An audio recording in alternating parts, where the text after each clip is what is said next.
बिस्मिल्लाहिर्रहमानिर्रहीम। अस्सलाम वालेकुम दोस्तों, की हाल चाल ने। सियाणियां बंदियां दी कहावत बनी है भी जे जिमीदार ना होंदे ते जिमीदार ना वो बंदे नूं करना पैना सी। ते ये कहावत किसी हद तक ठीक भी है, क्योंकि जिमीदार इन्नी मेहनत करते ने, दिन रात एक कर देंदे ने, खून पसीना एक कर देंदे ने। बरसेम दा मौसम चल रहा है, बरसेम दे पहले आपाशी ते पहले पानी ते उन्होंने की खुराक पावनी है ते केड़ा बीज बीजना चाहिए। जेडे बंदे पिछेतर बीज बीजना चाहते हैं बरसेम का, वह भी दसांगे। साडे नाल भाई रऊफ साहब ने बहुत अच्छे जिमीदार ने जनाब। इन्होंने बहुत ज़्यादा जानवर रखे हुए ने, चारा काश्त किया होया, मेथरे काश्त किए हुए ने। इन्हां नाल गल करने आ। इन्हां नाल गल करने वास्ते मैनूं लगदा मैनूं भी जुत्ती ला के विच जाना पैना। अस्सलाम वालेकुम जी। भाई रऊफ, की हाल है? ठीक ठाक। अच्छा, ये तुसीं बरसेम नूं पानी दूसरा पानी लाया या पहला पानी लाया? दूसरा। दूसरे पानी ते मतलब इनू केड़ी खाद पावनी चाहिए भी जेड़ी जल्दी ना थल्ले पाइए फिर उतरी पाओ। अच्छा हाँ जी, थल्ले जे पाइए खाद, मतलब डीएपी जे पाइए हाँ फिर उतरी पाओ ते दूसरे पानी ते फिर सोना यूरिया खाद पाओ। जे नहीं पाई फिर ला के पा दे डीएपी उतरी। अच्छा जी, जेड़े भाइयां ने थल्ले डीएपी खाद नहीं पाई, वो उत्ते भी इनू मिक्स करके रला के पा सकते हैं, सोना यूरिया ते डीएपी। अच्छा, केड़ा बीज बीजना चाहिए जेड़ा ज्यादा लौ देंदा है? ज्यादा लौ देंदा काली परसेंट नूं बीमारी पै जांदी, डंगर बीमार हो जांदे ने। अच्छा, तो लोग फिर हुण घोड़ा बेच देण। तो केड़ी बीमारी आ जांदी है काली बरसेम? ओ झग मारदे ने डंगर। अच्छा हाँ जी, काली बरसेम है ਜਿਹੜੀ ਉਹਨੂੰ ਦੱਸਦੇ ਪੈਣ ਭਾਈ ਹਰੀ ਕਿ ਉਹਦੇ ਵਿੱਚ ਬਿਮਾਰੀ ਆ ਜਾਂਦੀ ਬਹੁਤ ਜ਼ਿਆਦਾ ਤੇ ਜਾਨਵਰਾਂ ਦੇ ਮੂੰਹ ਦੇ ਵਿੱਚ ਉਹਨਾਂ ਝੱਗ ਆਉਂਦੀ ਹੈ।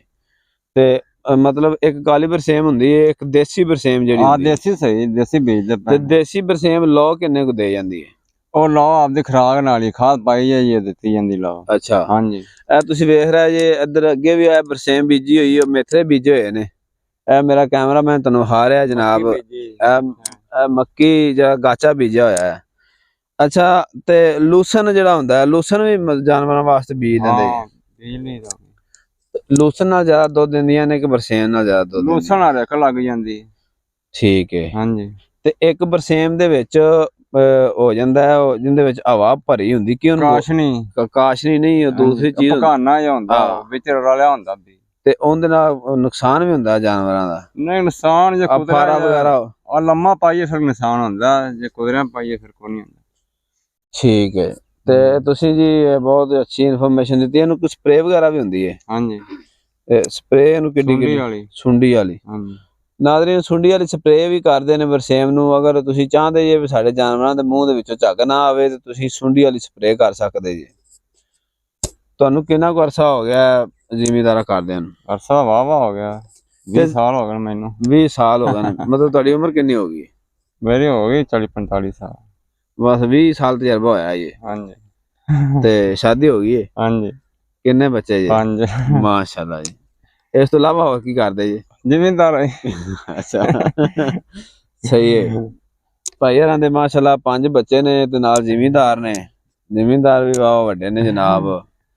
ਤੇ ਬਹੁਤ ਸ਼ੁਕਰੀਆ ਜੀ, ਇਹ ਭਾਈ ਰਊਫ ਹਰਾਂ ਨੇ ਸਾਨੂੰ ਇਨਫੋਰਮੇਸ਼ਨ ਦਿੱਤੀ। ਤੁਸੀਂ ਮਜ਼ੀਦ ਕੁਝ ਪੁੱਛਣਾ ਚਾਹੁੰਦੇ ਜੇ ਤੇ ਖੁਦ ਵੀ ਪੁੱਛ ਸਕਦੇ ਜੇ। ਤੇ ਸਾਡੀ ਵੀਡੀਓ ਨੂੰ ਲਾਈਕ ਤੇ ਸ਼ੇਅਰ ਕਰ ਦਿਓ। ਅਸੀਂ ਕਸੂਰ ਪਾਕਿਸਤਾਨ ਪੰਜਾਬ ਤੋਂ ਬੋਲਨੇ ਪਏ ਹਾਂ, ਤੇ ਇੰਡੀਆ ਵਾਲੇ ਪੰਜਾਬ ਵਾਲੇ ਵੀ ਵੇਖ ਰਹੇ ਨੇ ਤੇ ਉਹ ਵੀ ਵੀਡੀਓ ਨੂੰ ਲਾਈਕ ਕਰਦੇ ਹਨ। ਪਾਕਿਸਤਾਨ ਵਾਲੇ ਵੇਖ ਰਹੇ ਨੇ, ਉਹ ਵੀ ਲਾਈਕ ਕਰਦੇ ਹਨ। ਵੀਡੀਓ ਨੂੰ ਵੇਖਣ ਦਾ ਬਹੁਤ ਸ਼ੁਕਰੀਆ ਤੇ ਅੱਲਾ ਹਾਫਿਜ਼।